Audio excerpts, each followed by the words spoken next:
So let's jump right into the news. And the first bit of news is that Edge of Tomorrow 2 is in development and has a title. I don't know why I put has a show title because it has a name.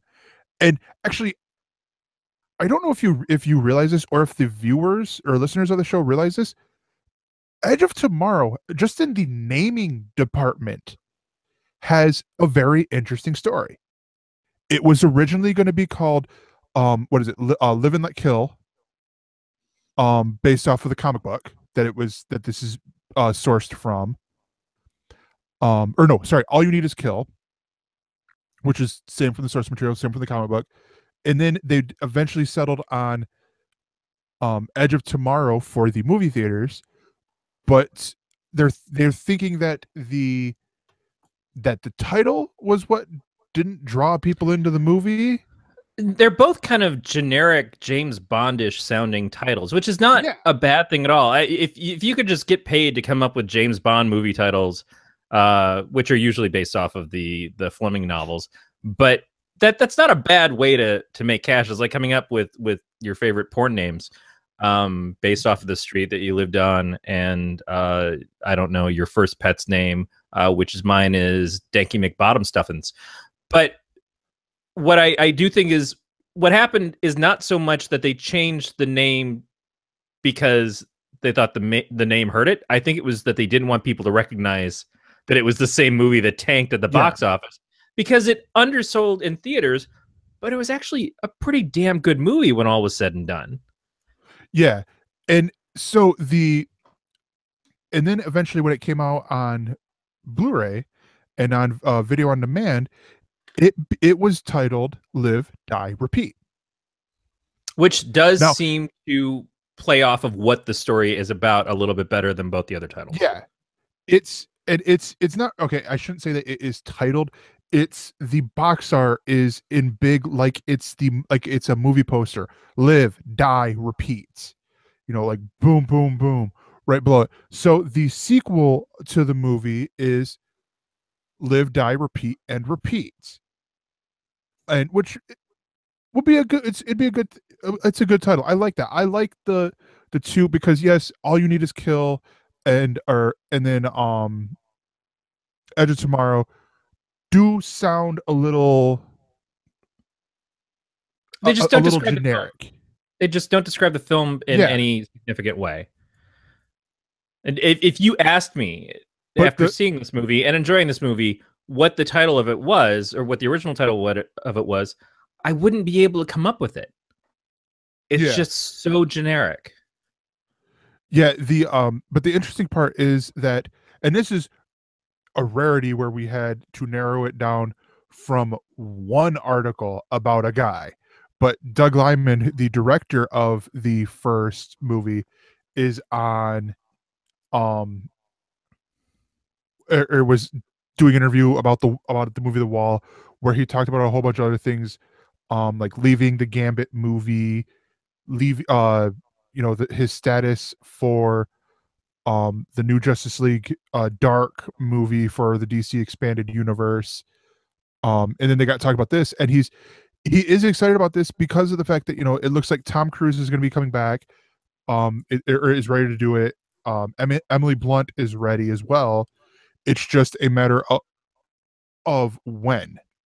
Right. How do they get them together? Because Cruise is usually pretty busy. He's got several different franchises that he's working on, although I don't know if we're going to get another Jack Reacher after the second one did not do well and honestly wasn't nearly as good as the first one.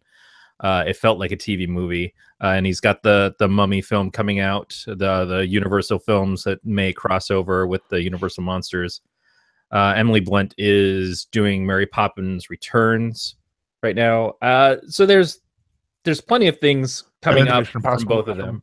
Tom Cruise, Mission Impossible, which is still Cruise's, I think, most successful franchise at this point.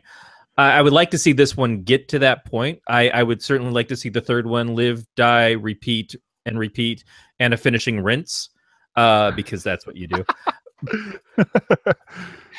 It's just third movie is we've got curlers in our hair. How long until this perm sets? I just I hope that it all comes together but I also feel like this movie doesn't necessarily need a sequel. It was a really well done film that told a great story that had that kind of Groundhog's Day-esque effect in it. Not to give too much away about the film, although we spoil. That seeing a sequel, it's like picture a sequel of a Groundhog's Day movie, where everything keeps repeating, and it's already like, I can't believe that I've enjoyed this film so many times when it's kind of the same thing over and over and over again. It's really based on how entertaining the cast is. What do they bring us for the next one, and then what do they bring us for the one after that? It's a little. You could just let it be great, but I think they're trying to prove something. I feel like they're trying to do a second one just because the first one didn't do well in the theater, but then it did much better on video on demand and Blu-ray, and I'm not sure if that's exactly, like, I don't know. So I'm gonna throw the name of the fourth movie in the in the Edge of Tomorrow series. And this is coming from Carrie Rudins, who's in our chat. Live, die, repeat, and happy ending. Me love you long time. It's not going to get any better than that. I mean, obviously, that was a private film just from Tom to John Travolta, but whatever. Yeah, well, I mean, I haven't. I'm not gonna lie. I haven't seen Edge of Tomorrow. It was one that caught my eye, caught my curiosity, but never was enough to be okay. I'm going in. I'm gonna dive into this movie. Sorry, watch it or whatever. And I think I only really watched it because I was seeing all of the hype post fact. I was seeing people who are like, I don't know why this movie didn't do very well. It was so good. And then I'd be like, well, did you go see it in the theater? Oh, no. Well, then you're part of the fucking problem, Brad. You're the problem. I don't know if Brad actually saw it in the theater or not, but I remember he was one of the people who ranted about it so much that I felt like I should watch it. And even though I'm on Galactic Networks, I'm not the biggest sci-fi guy in the world, but this is a fun movie that I think does everything right. I think Tom Cruise, while not the be-all, end-all star to me, is infinitely entertaining, if nothing else, especially in the right role. He can be a lot of fun. He's got a great amount of charm. I mean, that's why he is where he is, or where he has been where he's been. Emily Blunt is tremendous and is so badass in this, and I think this is another reason why people were really hoping that she was going to land the Captain Marvel role or any of the Marvel or DC superhero roles, because you see this, you feel like she's kind of fucking made for it. It hits all the right notes, I think, for what it did. The only thing is that people didn't pay to go see it. Yeah, and I don't know if that's going to be changed with a sequel. I don't know that if it failed in the box office the first time, even if people have warmed to it after the fact, I don't know if that means that they're suddenly going to go and see it again, or they're just going to say, well, the last time I had a great experience watching it at home, and I can do that again. All the entertainment, no pants. Yeah. I mean, I don't know. Let's just, instead of repeating this story, let's move on to the next one. Oh, I thought we were just going to do this one over again. The next one is Game of Thrones spin-offs are in the works at HBO. I am of the initial reaction from this. I am of two minds. One is no duh. The other one is oh shit. The no duh because, well, yeah, duh. Of course it would, because it's HBO. Let's milk this fucking cash cow. And then you have, but I mean, the four writers that are attached right now are Max Borstein, who wrote Kong Skull Island, Jane Goldman, who wrote Kingsman: The Golden Circle, which the trailer looks so good. Brian Helgeland, who wrote Legend, and Carly Ray, who wrote and not Call Jepsen. Me Maybe. No, I knew you were gonna do it. wrote Mad Men and the Leftovers, and Goldman and Ray will each be working on or working individually with novelist and Game of Thrones creator George R. Martin. So 4 more goddamn things to get in the way of him writing the fucking book's endings. Yeah, it's I don't read books. It's one of those, like, I mean, I've heard people talk about this before, and it does make sense, to build this because we wouldn't have Frasier without Cheers, we wouldn't have Joey without Friends. Bad example. We wouldn't right, exactly. We wouldn't have Joni Loves Chachi without Happy Days. Or Mork and Mindy. Or Laverne and Shirley. We're trying to figure this out over lunch. If there was as many spin-offs of Happy Days as there turns out they're trying to do for this. Now, I remembered Laverne and Shirley, Mork and Mindy, Joni Loves Chachi, and then there was the animated series of Happy Days, which I don't know if that necessarily counts, but that would be 4. Yeah. I'm still with Game of Thrones because I want to see it get to the end. And I think Game of Thrones is a phenomenon in and of itself. It is a well-written, incredibly well-acted, well-crafted show. And I am still enjoying it despite certain points where I feel like it may be a little much, and it's certainly gone long. But it's kind of like trying to expand on what is a great thing and then having diminishing returns with the spin-offs. Like the Fear the Walking Dead show did not enhance or improve my experience with The Walking Dead. I feel like it just kind of made me feel even more like I've had enough of The Walking Dead. Yep. And if they plan these shows after the series is done, that may be a little bit better. But they tried to introduce it in the last season or two, any of these spinoffs. I think it might just be like, I've had too much of this. Mm-hmm. I am overflowing with the bullshit that is Daenerys and her dragons and everybody else. Jon Snow knows nothing. I think Jon Snow knows not to spin off 4 fucking shows from this one. You don't milk the golden calf until it's bone dry. You actually brought up what I was going to bring up with Fear the Walking Dead, because I felt like Fear brought nothing to the whole Walking Dead universe. Now, granted, did I watch all the pilot? I think I watched all the pilot and then a little bit of the second episode, and I was like F this, I'm gone. Sort of thing. And I agree with you. And it does say that there, who was it? A spokesperson said, we'll take as much or as little time as the writers need, and as with all our development, we will evaluate what we have when the scripts are in. So it doesn't sound like, oh, let's hurry up and get all these shows like up to script so we can get them in there. It's 4 different tries to make a spinoff. Yeah. It's, like let's see, because, I mean, I could see a Lord of the Rings TV show, or even another movie, because there's enough material from the extended universe there in J.R.R. Tolkien's world that he created. That Shadow of Mordor video game that they did a few years ago. Yeah, exactly. There's this whole world and these creatures and things that you feel like you would want to be a part of, that you'd want to interact with.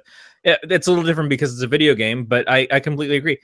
Yeah. But you don't hear people talk about the books outside of The Hobbit and The Lord of the Rings, like the other series that he did, at nearly as much as you do those. Yeah. And I feel like I thought it would be very interesting. One of the coolest parts of Game of Thrones to me so far has been the A Girl Has No Name, assassins people, the faceless, that like were training Arya, and that whole bit was really cool. And I felt like we didn't go deep enough into it for what I would have liked. But do I want to see that developed without Arya Stark, for instance? And yeah. And I mean, the point I was getting at with it is, because like there's a lot of stuff with Lord of the Rings. uh J.K. Rowling is, or Rowling is constantly doing stuff for expanding the Harry Potter universe.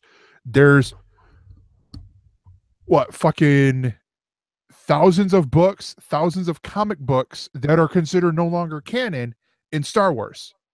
Right. And that's, and so it's like we have material for Game of Thrones.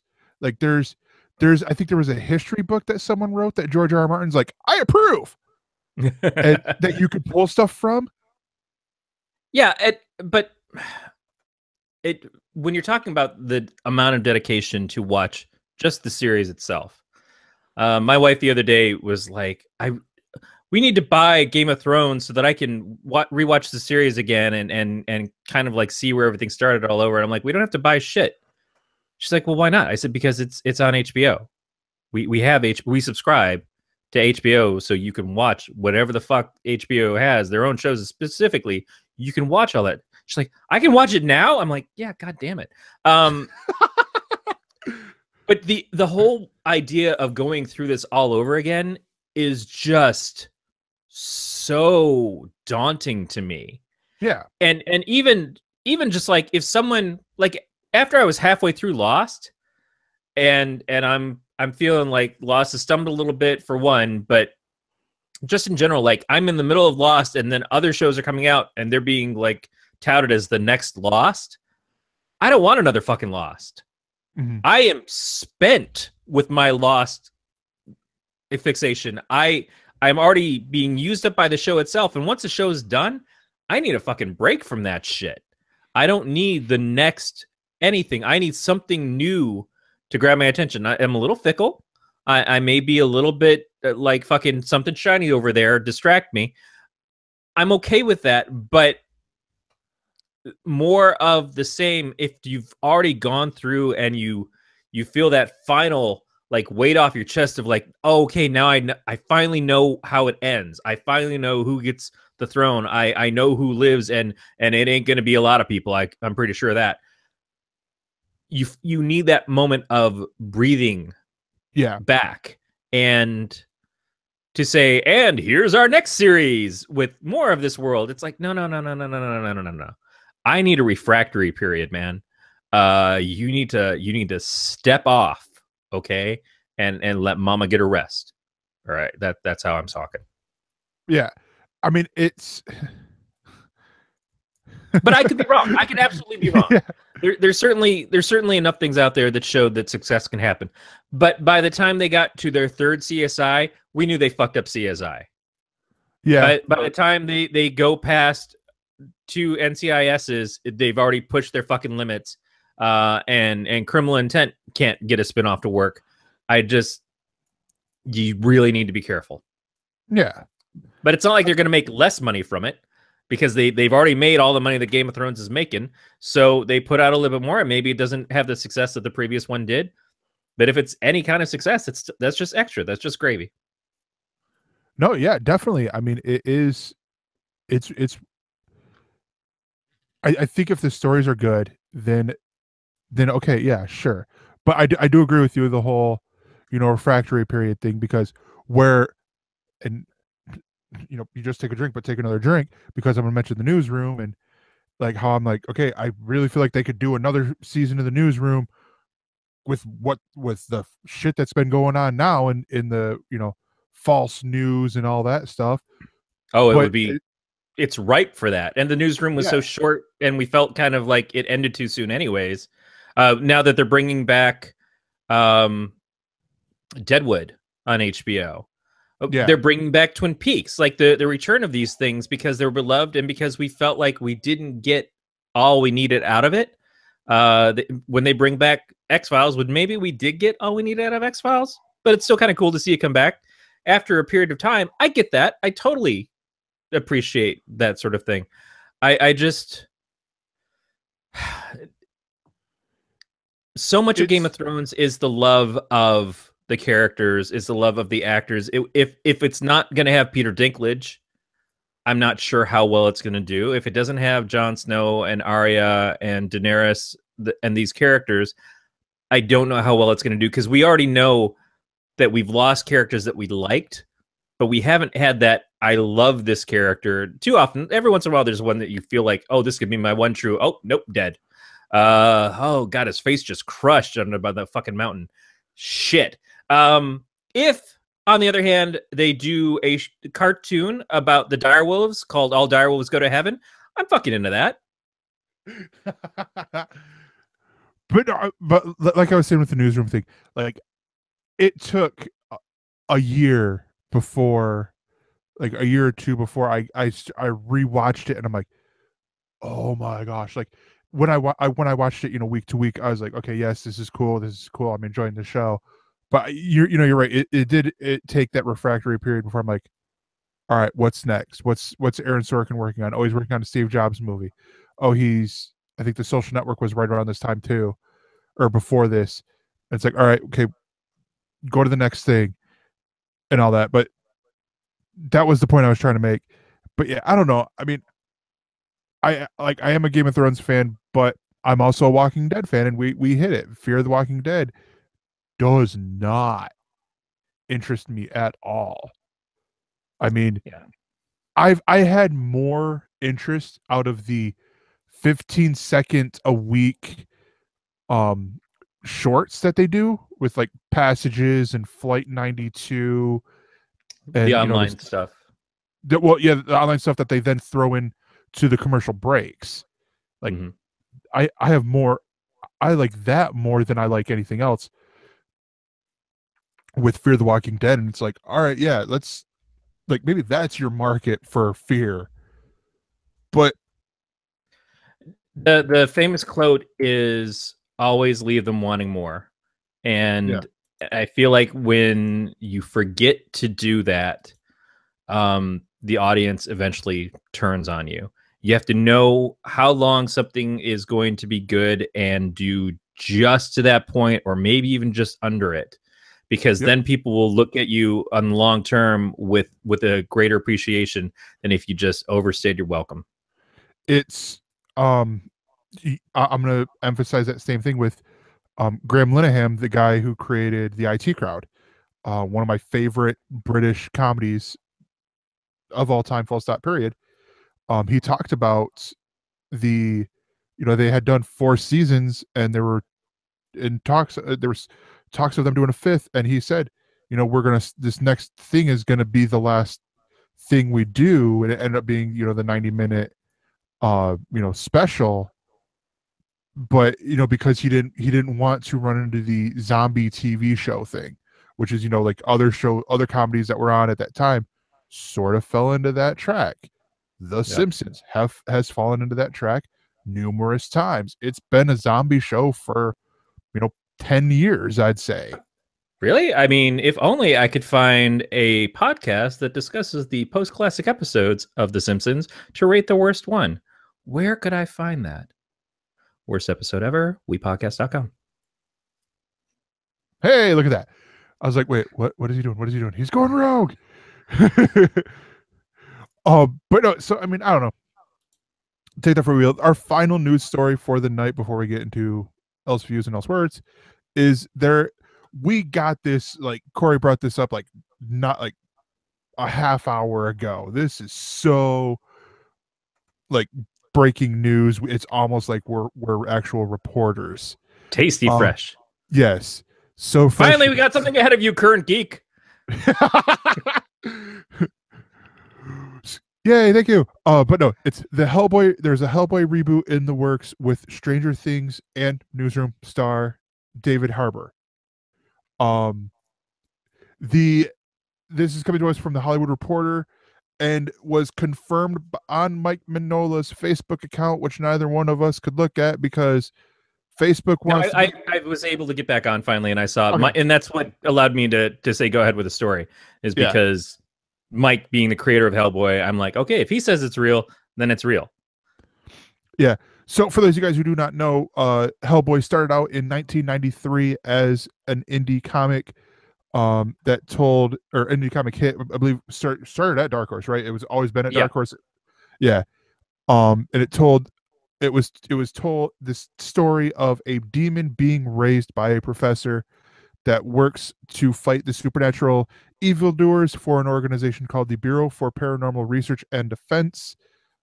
It later went on to become a movie that was released by Sony in 2004, directed and co-written by Guillermo del Toro. And the movie made about $60 million domestically, and then 40 million internationally. And then this was the era before, or there's something in here, and it was budgeted for 66 million. And then they made the second one through Universal, with the same team, with Ron Perlman being the one who was playing Hellboy. And and the article talks about how, its box office mojo was cut short when The Dark Knight opened 6 days after it. So yeah. And so here's well, let's first of all, I don't want to spill my tea on me, because I gotta get through this whole show, but I would like to figuratively, I'll use my empty Jones soda bottle with my character on it, pour one out for Del Toro, who has gotten 2 stories where someone else has taken over the shit that he's been working on for a long time. So Doug Liman, we mentioned earlier, is going to be doing the Justice League Dark movie. Del Toro was working on that for a long development hell time. And the Hellboy series, that he's been pushing as hard as he could to get that 3rd one made for years. And he and Ron Perlman have both been like, yeah, it's going to happen. Oh, no, it's not going to happen now. Okay, we're going to try to get it to happen again. And it still hasn't happened. To just get fucking dicked by, like, it was just about a month or 2 ago that we got the official, no, it's really not going to happen anymore. And now a whole different team is coming in to do Hellboy. I'm sure in a much less expensive way. And I'm certainly glad to see a Hellboy movie getting made. And I'm definitely happy for Mike, who is an incredible creator. And I love seeing the love of his character keep paying off for him. And I certainly have nothing against David Harbour at all, who will probably do a very good job. It's such a bummer, because the first 2 Hellboy movies, especially the second one, are really, really good. Yeah, they're really good. That second movie is so exactly what I think most fans of the character and of the comics want to see in a Hellboy film. And they play off the imagination of Del Toro so much. Perlman's charisma, he just fucking oozes it as the character. He knows how to play this character. When we heard Hellboy and his voice started coming out of that, it just made total sense. And they did the couple animated films as well with the cast. It was so great to see all this happen. It is kind of crushing to lose that. Flip side is, but we are getting another Hellboy movie. Yeah, so let me give you some of the details before I sort of pick apart at what Beat said here in our producers chat. Neil Marsh, the horror director who broke out with The Descent and won raves for his work on Game of Thrones, is in talks to direct the project, which has a working title of Hellboy: Rise of the Blood Queen, and has a script by Andrew Cosby, Christopher Golden, and Hellboy creator himself, Mike Mignola. Yeah, and Christopher Golden has written a lot of Hellboy stuff, and written with Mike. I think he's done novelizations of Hellboy as well. So I'm going to pick apart what Beat just said here. That Hellboy 2 was one of the rare cases of a sequel being at least as good as the first one, if not better, and that he loved it. I agree with that sentence, but rare case, a lot of movies, the sequel is better than the first. There are the big examples where that's true, and then there are the examples where that's really not the case. Most people would argue Nightmare on Elm Street 2 is one of the lowball Nightmare on Elm Streets. I like it. I don't have a problem with the gay undertones, but a lot of people argue that, one, it's Freddy when he's not being funny, He's still, it's super violent, scary shit. And two, it was like the next film in a movie that wasn't necessarily going to be a series. For every Empire Strikes Back, there is plenty of other films where the sequels just kind of didn't help. So here's I think I can name like 5, maybe more. Dark Knight, Spider-Man 2, the original Spider-Man 2. Original Spider-Man 2, absolutely the best of that trilogy. Guardians 2. I will put Guardians 2 on there. It is better than Guardians. And I know you haven't seen it, so I won't do that. Empire Strikes Back, as Evan pointed out. Civil War. Not Civil War. Winter Soldier. Winter Soldier. Yep, Winter Soldier. I can throw that in there. But Avengers 2 versus Avengers 1? No, well, Iron Man 2 versus Iron Man 1? Thor 2, Thor 1 are kind of the same. You can see that it's not always easy to recapture that magic. Yeah, it does fall apart when you look at it in that way. And I do say, but it's like to say it is a rare case. I don't think it's a rare case. I think a lot of, especially trilogies, like Sister Act 2, another stakeout. I mean, there's been a lot of cases where movies have had sequels and they should not have had sequels, and Legally Blonde 2. There's a lot of cases. I think we take those movies out of our vocabulary because why the fuck am I going to bring up those films? They're all shit. But they were movies that were successful enough in the first one to have a sequel, and then they said, but the sequel, fuck it all, just cut the check and run to fucking the Bahamas. That's all you got to do. I think beats more right on this than what you are saying. But still, it's like to say that I was like, wait a minute, but there are all these movies. Absolutely, and those are the ones that we think of as they are the exception to the rule. They are more successful because they go against the grain of how often that is the case. Yeah. All right. Whatever.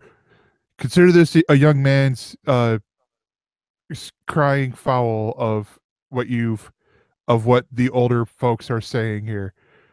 I just called you guys old. But so, I mean, I'm honestly excited about this because when I kick your ass later, you'll have to let me know if you enjoy me kicking your ass the first time as much or better than me kicking your ass the second time. I would have to say I probably would enjoy the sequel. Yeah, you will. But no, so I mean, all in all, I like the movie. See, this is a rare thing where, as a comic book fan, and again, I know, so I hear it right now, Corey, so you don't gotta say it, but I haven't read much Hellboy. No, and I can understand that. I mean, one, like you mentioned, it started out in '93. Two, Hellboy doesn't have the storylines kind of jump around a little bit. And at one point, Hellboy himself kind of disappeared, and so you were getting the BPRD books, you were getting the Amazing Screwtop Head, you were getting a lot of other characters in that universe who were having series, because Mike has his hand so heavily in all of them, and it's hard for Mike to do all that stuff. So he started picking teams to tell stories that he was still a part of, but wasn't fully in charge of doing, and especially as he developed things, a relationship with Hollywood, and he worked on things like the Atlantis Disney movie. So yeah, it makes sense because of when it started. How old were you in '93? 4. Right. Probably not going to, there was no picture book for you of little Hellboy fights crime in recess. It's just, I get that, but when you have all the free time in the world, it's definitely worth reading. Yeah. Really, no, definitely. And I think that's a lot of the part that I wish would happen is that there would be more Hellboy stuff, because the last one, and I seem to have missed it, but the last one that was out at Dark Horse, I believe, was Hellboy in Hell. And it's like where it's just Hellboy, not Ape Sapien, not the BPRD, not you know, this ancillary character, but Hellboy himself, and all that. Now, Beat's asking another good question of who do you accept? Fuck you, Beat. Come on, honestly, just fuck you. Who do you accept as a successor to the Rock or to Ron Perlman? And he said, please don't be the Rock. I think the successor honestly, in what regard? The Rock is too big. Yeah, I think the Rock is too big in a physical sense to be Hellboy. Are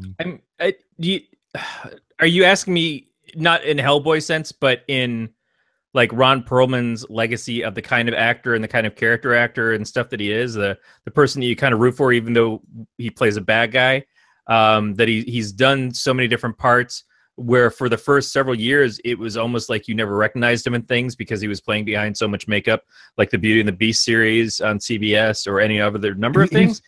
He's just saying no, just taking over the role. And just taking over the role of Hellboy. I can't say that. I can't say who's going to be good at it. I think David Harbour could be a very good choice, but he's got fucking big shoes to fill in this. Yeah. But at the same time, wasn't that said of anyone who's played Batman? Not after Clinton. Yeah, but I mean, like, or James Bond, or you know, you could name any of these these big popular characters. You got to look for your palate cleansers. So with James Bond, it's like, okay, yeah, here's some George Lazenby to make the next guy who comes across palatable. Okay, so you've been dealing with Roger Moore for the last few years. We're gonna give you a couple with Timothy what's his fuck, and then then we give you Pierce Brosnan. It's just it sort of depends. Everybody's gonna have their favorites, but it's kind of like the young. Not young Indiana Jones, although I maybe a little bit that, but I get that a little bit more. But the young Han Solo, and young Lando and everything. I love me some fucking Donald Glover, and I am super excited that Donald Glover got picked to play young Lando. But in my lifetime, did I ever actually need a young Lando, a young Han Solo that wasn't the original people? No. I do not need a young Han Solo movie because it's not Harrison Ford, and Harrison Ford is Han Solo. To me, he always has been. Nobody else needed to play that role. That's a money grab. I don't hate it, but I don't fucking need it either. I wasn't asking for it. There's, like we said, there's so much Star Wars universe to explore.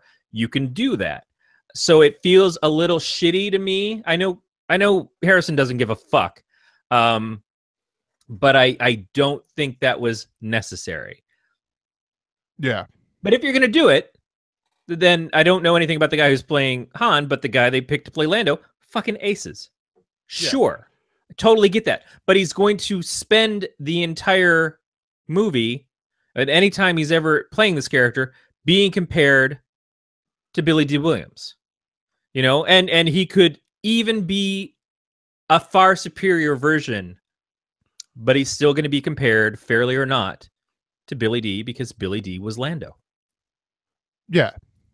And I honestly think David Harbour is going to be a good, you know, choice to if they can't do Ron Perlman, then he'll be a good choice. And all that. And if I can't pick The Rock, God be, I wasn't gonna pick The Rock anyways. I'm like, no, like I said, he's too big. He's too fucking massive to be Hellboy. I mean, the right hand of doom would just be a boulder. You know. But there is something to the big guy who can be self-defacing, who can accept the fact that he's not always going to win. You know, it's like, I'm huge and I'm a badass. And there were so many things where it's like, with a huge badass also never fails. Yeah. You want to see someone who can handle the failure. You want to see someone who can play down on his luck. And The Rock has done very well by being self-defacing at points where it needs to be. Not all the time, but there's certainly points where he can do that. And I don't have a problem in that regard to him in the comparison, but he's not who I would choose.